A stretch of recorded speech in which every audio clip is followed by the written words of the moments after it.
merupakan surah yang berkaitan dengan penciptaan langit dan bumi, kekuasaan Allah meliputi langit dan bumi, dan juga ayat mengenai Allah menurunkan hujan dari langit, burung terbang dan 7 langit atau 7 lapis langit.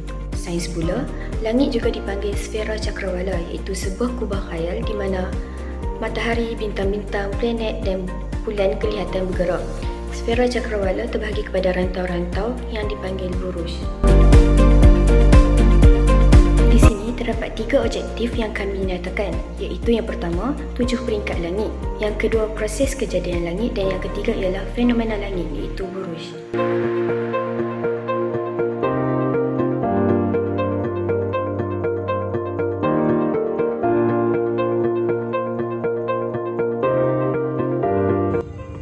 Menurut surah At-Talaq ayat 12, Allah menciptakan 7 lapisan langit sama seperti bumi untuk menunjukkan bahawa Allah itu maha kuasa atas segala sesuatu dan ilmunya meliputi segala yang nampak dan tersembunyi.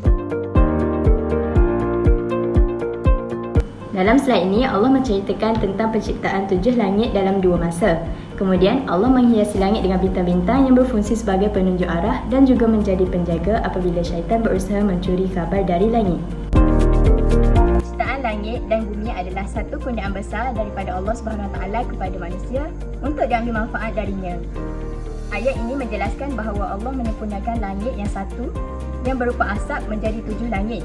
Langit yang pertama diciptakan sebelum Allah menciptakan bumi, masih berupa asap yang tebal dan mempunyai suhu yang panas. Menurut sudut pandang sains, lapisan langit merupakan lapisan atmosfera bumi yang mempunyai suhu, komposisi atmosfera dan ketinggian yang berbeza. Daripada hasil kajian yang dilakukan oleh Pusat Sains Negara, lapisan langit bermula dengan troposfera yang mempunyai lapisan yang paling dekat dengan bumi sehingga ke lapisan termosfera yang paling jauh dari bumi. Mengikut kajian yang dilakukan oleh NASA pula, terdapat 5 lapisan langit yang utama yang bermula daripada troposfera dan lapisan yang teratas adalah exosfera. Selain itu, lapisan langit juga terdiri daripada beberapa lapisan sekunder yang menjadikan lapisan langit lebih daripada 7. Kesemua lapisan langit ini mempunyai fungsi-fungsi yang tertentu dan boleh dibezakan mengikut ketinggian yang diukur dari bumi.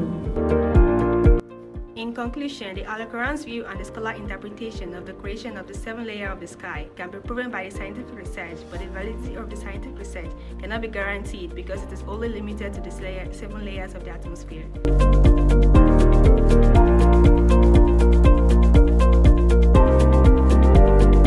Berdasarkan Al-Quran, surah As-Sajdah ayat 4 menerangkan mengenai Allah menciptakan langit dalam 6 masa. Tafsir oleh Ibnu Hatim mengatakan 6 masa tersebut ialah seperti hari-hari sekarang. Manakala Ibnu Abbas dan ulama lain berpendapat bahawa ia bersamaan 1000 tahun hari-hari sekarang. Surah Fussilat ayat 11 mengatakan bahawa langit berupa asap. Mengikut tafsir Quraisy Shihab, langit pada ketika itu pada awalnya berupa asap semasa penciptaannya. Surah Al-Anbiya ayat 30 mengatakan langit dan bumi itu bercantum dan kemudiannya dipisahkan. Menurut tafsir kebenar, langit dan bumi yang bersatu terpisah kerana berlaku ledakan besar. Langit diangkat di atas dan bumi dibiarkan seperti yang dapat dilihat sekarang. Berdasarkan sains, kajian intertiga mengenai teori Big Bang mengatakan bahawa alam semesta bermula dengan satu titik tunggal dan titik ini kemudiannya berkembang dan terjadinya alam semesta yang terus bertambah luas. Menurutnya juga, alam semesta ini kebanyakannya masih kosong kerana galaksi, planet, bintang dan benda langit lain hanya berbentuk sekitar 5% dari jisim dan tenaga alam semesta. Menurut ilmuwan Marconi, langit tercipta berdasarkan 6 masa. Masa pertama daripada satu titik tunggal, masa kedua perkembangan titik tersebut, masa ketiga terbentuknya nukleus atom dan ia terpisah. Ini dikenali sebagai pembentukan darah-darah atom, ruang waktu serta bahan dan tenaga terpisah.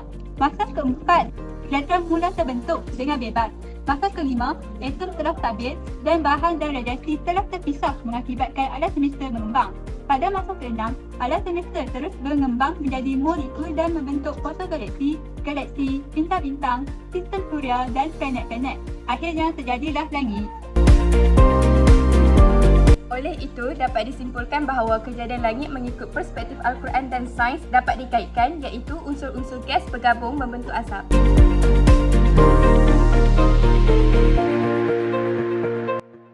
Seterusnya, saya akan menerangkan tentang fenomena langit iaitu buruj. Surah As-Saffat ayat 5 menerangkan bahawa Allah SWT Raja yang mengatur semua makhluk.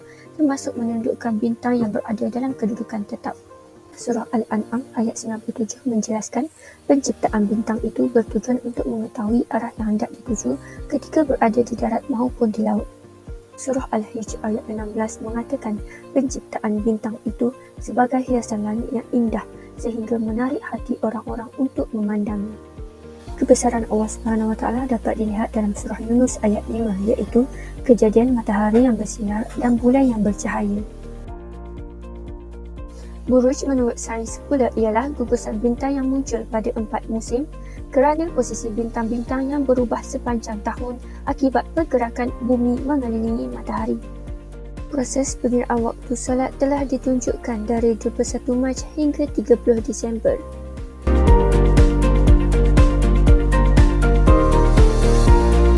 Buruj juga dapat dijadikan sebagai penunjuk arah kiblat, contohnya Buruj Orion.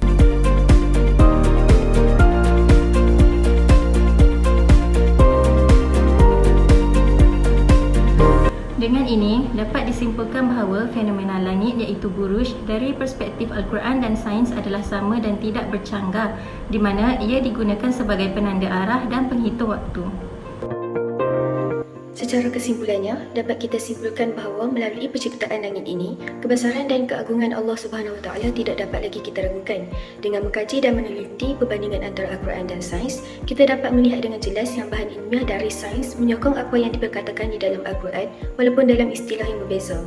Allah Subhanahu Wa Taala juga telah menciptakan segala yang ada antara langit dan bumi dengan rapi dan tersusun cantik. Ini menunjukkan bahawa Allah Subhanahu Wa Taala tidak main-main, yakni tidak menciptakannya dengan sia-sia tanpa arah dan tujuan yang benar. Hal ini demikian tertulis di dalam surah Al-Anbiya ayat 16 dan surah Sad ayat 27.